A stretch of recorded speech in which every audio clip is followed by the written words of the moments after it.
Hey everyone, Ryan here at Etrailer. Today on our 2014 Ford F-150, we're going to be showing you how to install the ROADMASTER Diode Wiring Kit. Before we do that though, let's take a minute, check it out, and make sure it's going to work for you.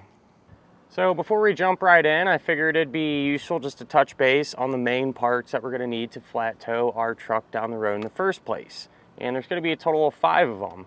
You have your base plate, which connects to our truck's frame and allows us to hook our tow bar up to it. So that's the second part, and it's going to be the actual link that connects the front of your Ford to the back of your coach. Third main part will be safety cables, and those are just there in the event of an unlikely disconnect. Keep everything paired together. Fourth part is your tow bar wiring, and that's going to transfer the lighting signals from the back of your RV to the back of your F-150, keeping you safe and legal. And last but not least, the last part will be a supplemental braking system. What this is going to do is apply the brakes in your pickup whenever you hit the brakes in your motorhome, helping to bring you to a more predictable and safe stop. So this is a great example on how the diode wiring is going to work. So we have our right turn signal going on the motorhome, and it's being sent here to the back of our truck. And the same is going to hold true for our left turn, our tail lights, as well as our brake lights. So I have all of our bases covered there. And when it comes to picking out diode wiring, I'm a big fan of the ROADMASTer setup here. Rarely do we run into any issues with them, and even if you do, it's usually something really small, but we've had a lot of good luck with them. We do a ton of installation, so pretty reliable kit, at least in my opinion. And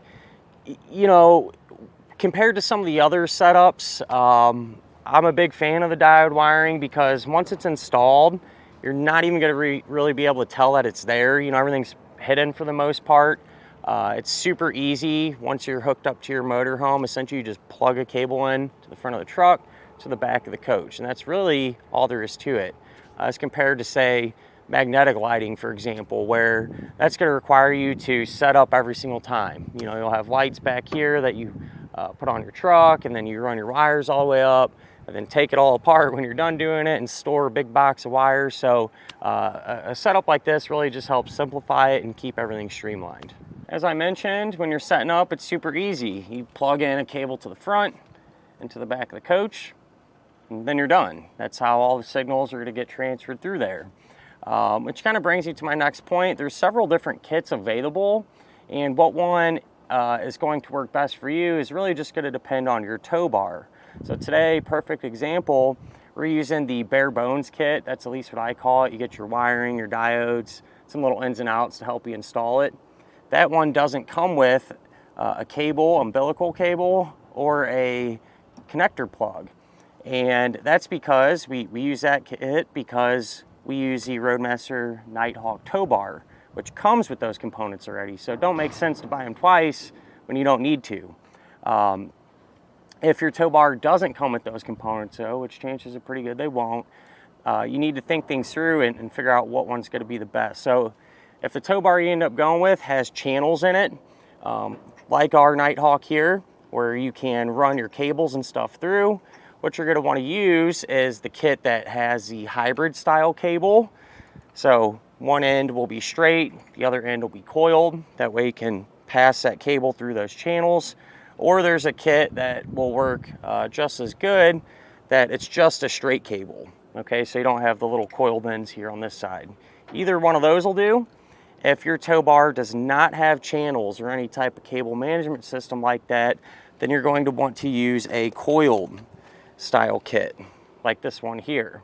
That way when you're plugged into the motorhome and into the front of your truck, those coils will keep it up off the ground, but give you that length that you need whenever you make those turns and whatnot. So by far, those are the most popular kits.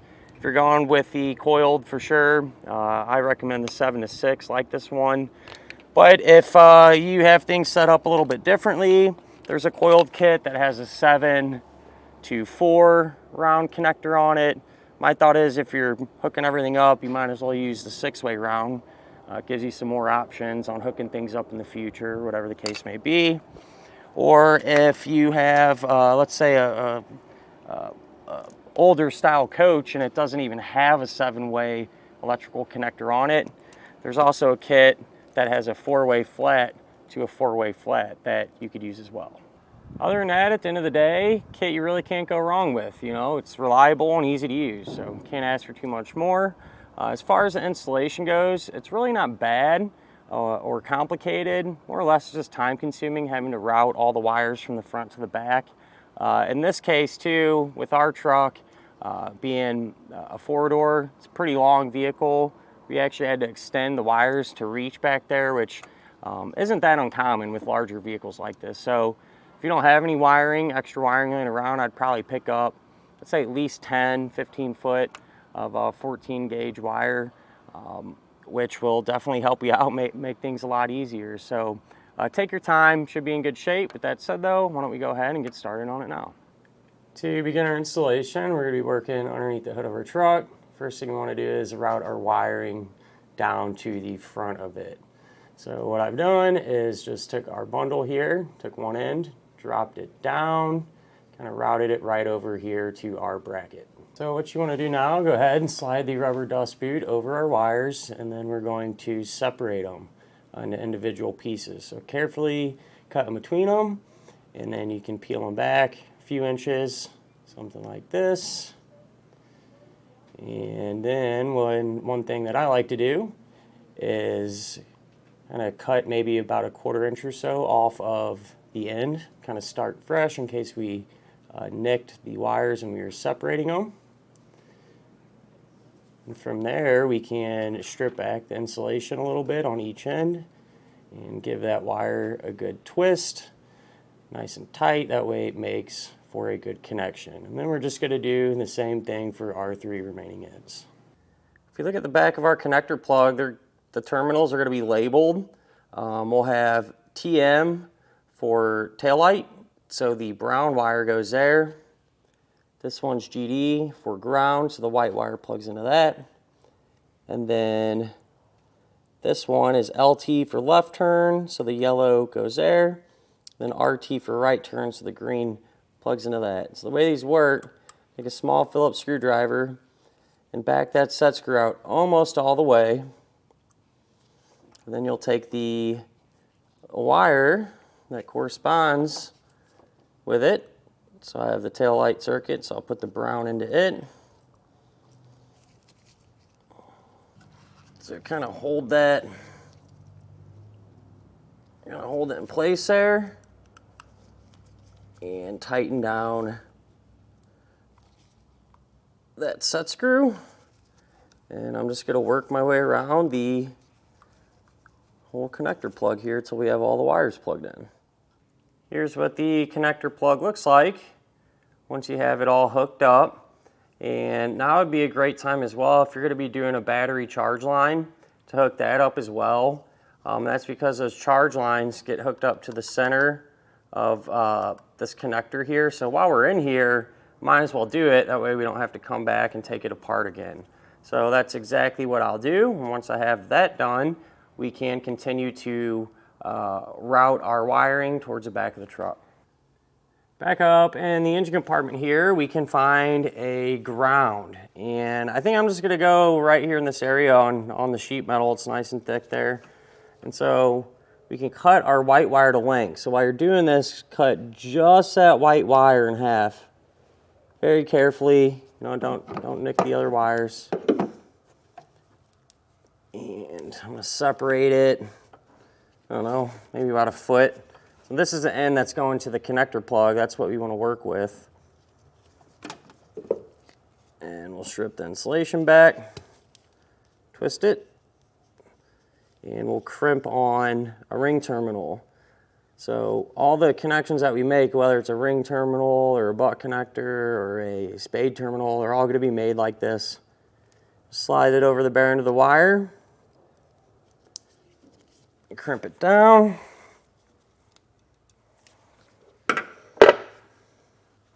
Like I said, I'll probably just go somewhere in this area here. That's easy to get to. And I'll secure it using a self-tapping screw.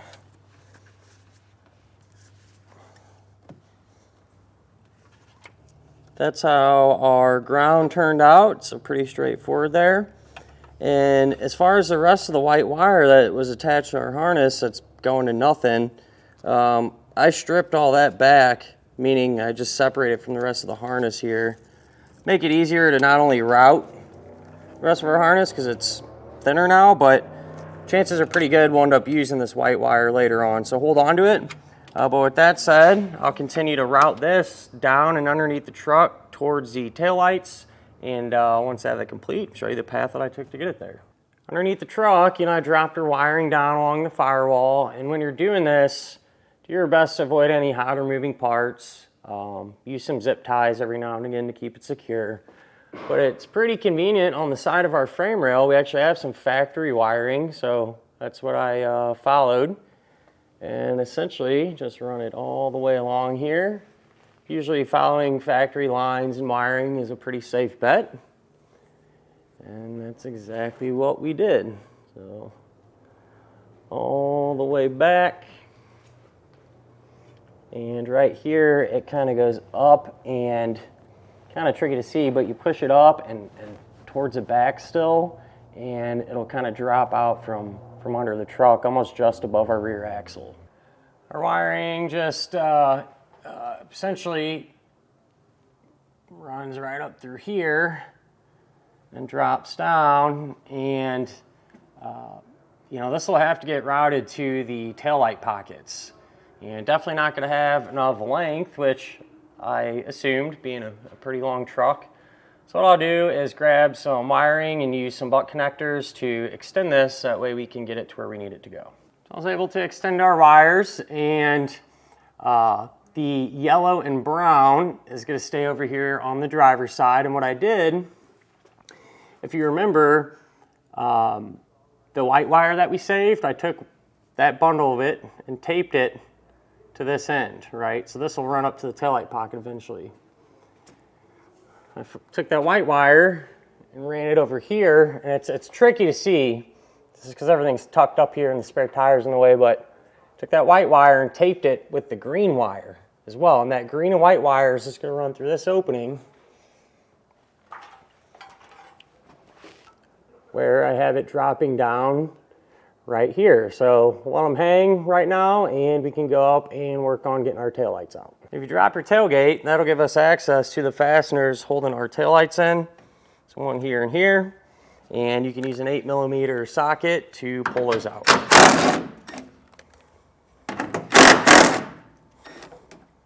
With those two screws out, you can kind of pull straight back on the light. That'll release it. And then you can unplug the connectors. There's just a tab you can pull on. And actually with these, they're so tight, I'll just pull the whole bulb out. Just rotate it a quarter turn.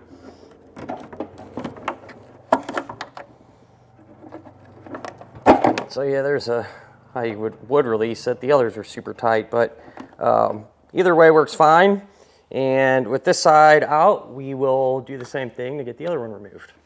So I went ahead and tested our wiring, and what I found was this yellow wire with the green stripe.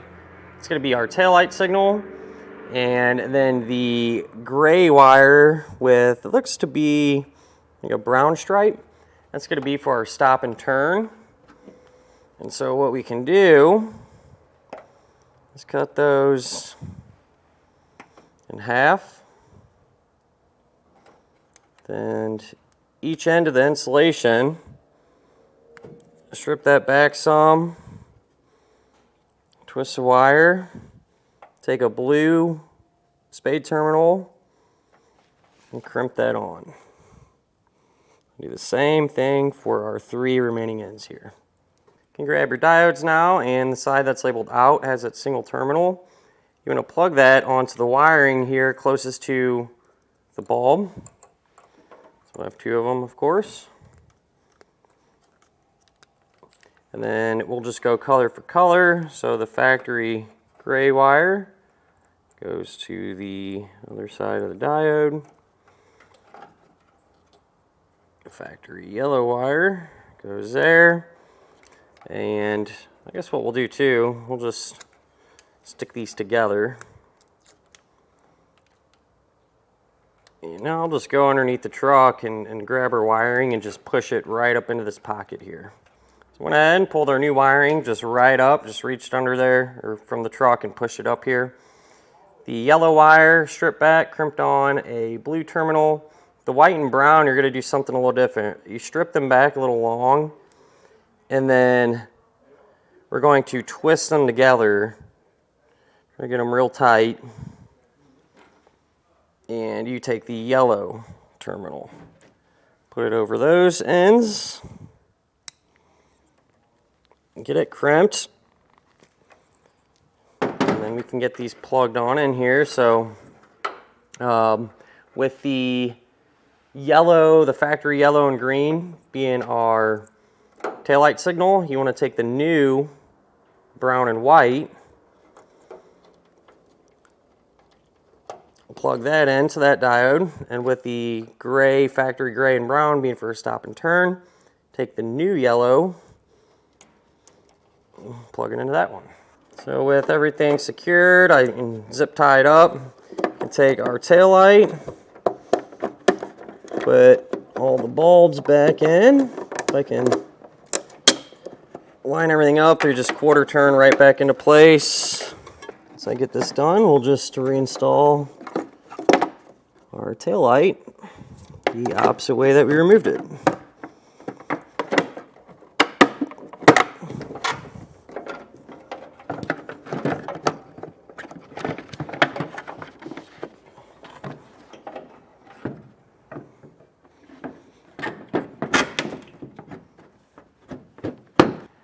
Over here on the passenger side, essentially did the same exact thing that we did on the driver's side.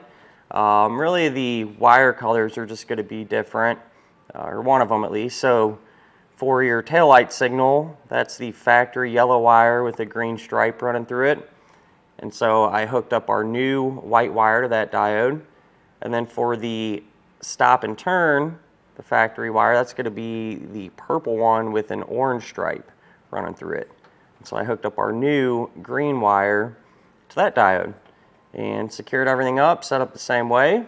And we'll go ahead and plug our taillight back in and get it reinstalled. This is a good idea to test your wiring now to make sure that it's working properly. So I just have our tow bar that we're using. It has the wiring kind of built in, and a test box.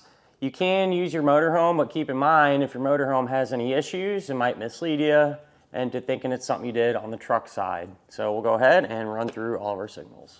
We'll try out our taillights, our left turn signal, our right turn signal, and our brake lights. And that'll finish up our look at and our installation of the ROADMASTER Diode Wiring Kit on our 2014 Ford F-150.